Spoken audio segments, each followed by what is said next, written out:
No.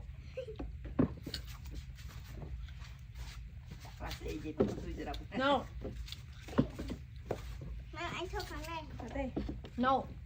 nói chung chặt ra hả là tích ở cái kênh mục Anh con có món cho một. No. Hồng Linh có Linh ở cái thật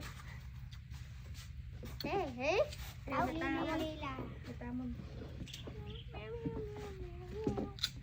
Đã trồng.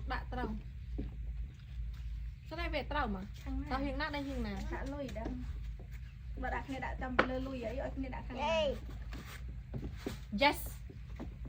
Đi gần đi. này cũng tân cái trâu tân cũng tân Cũng trên mà trăm cái chó xanh. tân cái trâu No. Chết đây. cái chân mũi ý No. cái hình chào ngã sực lăng Yes. lăng ở cái kênh mục tên mà lên đã bắt cái này vậy nghe chào Oh. Không cần. không tân bằng sực bằng sực cái đã xin Bắt đầu. Yes. Em cầm khiển.